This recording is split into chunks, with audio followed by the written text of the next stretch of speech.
The world today moves fast, too fast for the soul. We scroll endlessly, our thumbs tired, but our minds never full.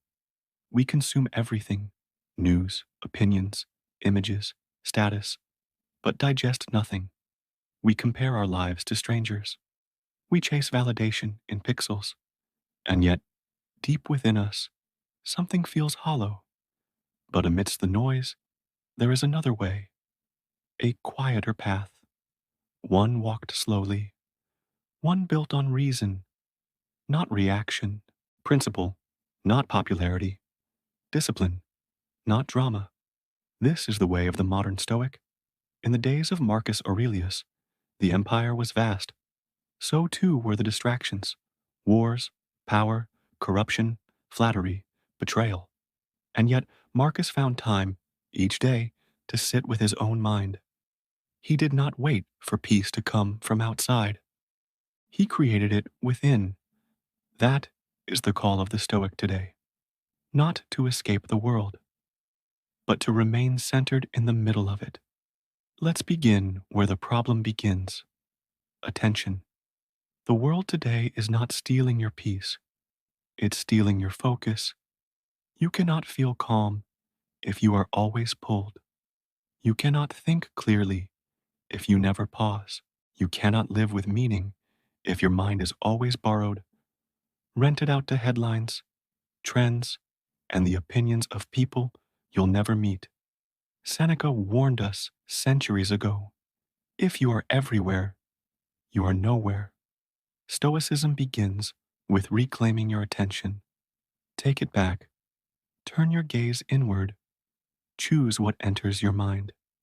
Guard your thoughts as a soldier guards the gates of a citadel. In a distracted world, focus is a form of rebellion, and silence, a revolution. But what does it mean to be a Stoic today? It does not mean dressing in robes. It does not mean rejecting technology or comfort. It means choosing purpose over pleasure. It means asking, before every action, is this necessary? Is this aligned with who I want to be? The modern Stoic wakes up not to check messages, but to check their mindset. Not to ask, what does the world expect of me? But to ask, what does my character demand? Social media is a test of character. Every post, every comment, every moment we put ourselves online, we are tested. Will we respond with vanity, with envy, with anger? Or will we respond as the Stoics would, with calm, with clarity, with control? You are not obligated to comment. You are not required to react. You are not here to be seen. You are here to become. The Stoic seeks no applause. They seek inner approval, the quiet, unshakable sense that they are living in accordance with reason and virtue. Epictetus said, if you wish to be good, first believe that you are bad. Not bad as in evil, but as in imperfect, still in training, still capable of being improved, still responsible for their thoughts and deeds. This is not self-hatred. It is self-honesty. It is humility, something the modern world sorely lacks. Let's talk about envy. You scroll through your feed. You see someone's success, their beauty, their relationship, their home, and you feel it, that ache. The Stoic feels it too, but they do not feed it. Instead, they examine it. Why does this disturb me? Am I measuring my worth with someone else's ruler? Have I forgotten that I walk a different path? They remember, what is truly mine cannot be taken, and what belongs to others is not part of my nature. Seneca wrote, no man is crushed by misfortune unless he has first been deceived by prosperity. When we envy, we forget what matters. When we compare, we drift from who we are. The Stoic does not compete. They improve, and they do it quietly. Let us speak of love and friendship. A Stoic does not close their heart. but they do not let it control them. They love deeply, but without clinging. They serve others, but without expectation. They forgive, but do not forget who they are. Marcus Aurelius wrote, "When you wake in the morning, tell yourself, the people I deal with today will be meddling, ungrateful, arrogant, dishonest, jealous, and surly. This is not pessimism, it is preparation, and with preparation comes peace. When someone offends you, remember, they are not trained in the same discipline. They have not yet walked the inner road. Why expect wisdom from those who have never sought it? We must speak now of possessions, wealth, luxury, titles, fame. The Stoic does not reject wealth, but they are indifferent to it. They enjoy comfort, but they are not enslaved by it. They own things. Things do not own them. You can have a mansion, but still be a beggar for attention. You can have millions, but still feel bankrupt within.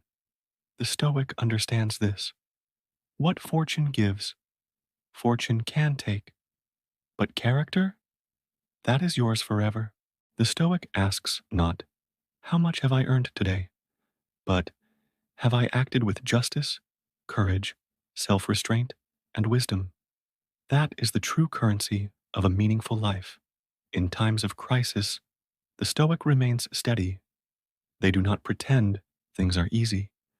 They do not deny pain. They simply face it. They breathe. They act. They endure. They do not collapse into self-pity.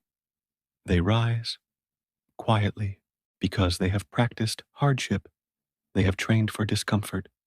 They have fasted. They have risen early. They have said no to pleasure when pleasure weakens. So when suffering comes, they recognize it not as a curse, but as an invitation to grow, to deepen, to become. Each night, the modern Stoic reflects not on what they gained, but on how they lived. Marcus Aurelius would write in his journal, not to impress, but to investigate his own soul. You can do the same. Ask, where did I act without thinking? Where did I give away my peace? Where did I show strength even when no one noticed? This is the mirror of the Stoic, and it never lies. So what, then, is the point of all this? To live well, not comfortably, not famously, but rightly, to become someone who walks into any room and does not need to prove anything, to lose everything and still stand with dignity, to be forgotten but never ashamed. That is the Stoic ideal, and it is more relevant now than ever. You don't have to scream to be heard. You don't have to win to have worth. You don't have to follow the world to walk with strength. You can be still. You can be deep. You can be free. Be a Stoic in a world that's lost its way. Be the one who listens while others argue. Be the one who waits while others rush. Be the one who chooses meaning over noise. And when the storm comes, you will not tremble. You will not panic. You will not fold. You will remember, the world is not mine to control, but myself, my thoughts, my actions. That is my kingdom, and I shall rule it well. If this message echoes something ancient and eternal inside you, subscribe and walk this path with us, not for fame, not for followers, but for the soul.